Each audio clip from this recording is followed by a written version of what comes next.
میں لاہور سے کوئی فقیر تعلق رکھتا ہوا آ جاتا ہے تو مجھے ایسے لگتا ہے داتا صاحب نے اپنا خلیفہ بھیج دیا ہے۔ سبحان اللہ۔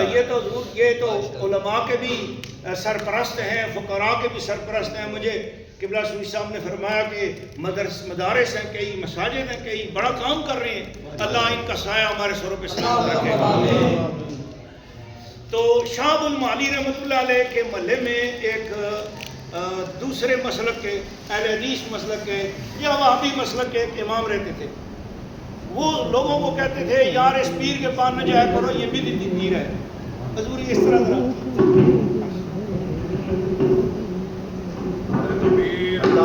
نعرہ رسالت یا رسول اللہ، نعرہ حیدری، میدان دربار عالیہ مولوی شریف زندہ باد، علماء اہل سنت زندہ باد۔ تو وہ مولانا صاحب لوگوں کو روکتے تھے کہ یہ شاہ ابو المعالی جو ہے نا یہ بدعتی پیر ہیں، ان کے پاس نہ جایا کرو، یہ بدعت کرتے رہتے۔ تو لوگوں کو ان کے خلاف تقریر کرتے تھے حجوں میں، اور فقیر آ کر صوفی حضرات مریدین شاہ ابو المعالی سے کہتے تھے حضرت مولانا صاحب ہمارے خلاف تقریر کر رہے ہیں، آپ کے خلاف تقریر کر رہے ہیں، تو ان کو کچھ سمجھانا چاہیے۔ آپ فرماتے چھوڑو بیٹا، وہ شریعت والے لوگ ہیں، ان کا کام ہے، وہ کریں، وہ ڈانٹیں، ہم فقیر ہیں، ہم اپنا کام کر رہے ہیں، وہ اپنا کام کر رہے ہیں۔ سبحان اللہ۔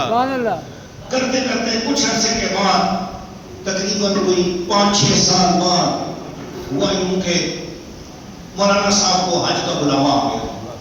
مولانا صاحب اس زمانے میں، تو یہ 200-250-300 سال پرانی بات ہے، تو اس زمانے میں حج کے قافلے جہاز کے ذریعے چلتے تھے، جیسے آج ہم کشتیوں پہ آئے ہیں، اس طرح قافلے چلتے تھے، تو زندہ سلامت مڑ کے آنے کے چانس 60% نہیں ہوتے تھے، 40% ہوتے تھے۔ تو پھر لوگ بخش بخشا کے جاتے تھے، آخری بار ہی مل کے جاتے تھے، اب نصیب میں ہوا تو مڑ کے آئیں گے۔ اس طرح مولانا صاحب سب کو ملتے گئے، ملتے اس کے رشتہ داروں نے بولا یار ہر جمعے جس پیر صاحب کے خلاف بولتے تھے اور جاتے ہوئے پیر صاحب سے بھی معافی مانگ جاؤ نا۔ پیر صاحب اپنے شاہ ابو المعالی اپنی جگہ بیٹھے ہوئے تھے، اور دستک ہوئی، خادم گیا باہر، اس نے پوچھا کون؟ دیکھو مولانا صاحب یہ تو ہر جمعے کو حضرت صاحب کے خلاف تقریر کرتے ہیں، یہاں جو ہمارے دروازے پہ اندر گئے، جا کے حضرت صاحب سے کہا حضور وہ جڑا مولوی سارے خلاف تقریر کرتا ہے نا، حضور وہ باہر دروازے پہ آیا کھڑا ہے، کی حکم ہے؟ فرمایا بلاؤ، ہم تو علماء کے خادم، لے آؤ۔ اب مولانا صاحب آئے، آپ کھڑے ہو کر ملے۔ مولانا صاحب نے کہا حضور مجھے حج کا بلاوا آ گیا ہے، میں مدینہ شریف جا رہا ہوں، تو میں سب سے معافی ترافی کی ہے حضور، آپ کے خلاف بھی میں تقریر کرتا رہا ہوں، تو حضور معافی دے دیں۔ تو آپ نے جب سنا کہ بندہ مدینے جا رہا، آپ رونے لگے، وجد میں آئے، آپ اپنی مسند سے اٹھے اور مولانا صاحب کو کہا حضور میری مسند پہ یہاں بیٹھو۔ مولانا صاحب کو مسند میں بٹھایا، خود سامنے بیٹھ گئے اور کہنے لگے نبی پاک کی بارگاہ میں جانا اور عرض کرنا یا رسول اللہ ابو المعالی بدعتی نے آپ کی خدمت میں سلام پیش کیا ہے۔ سبحان اللہ۔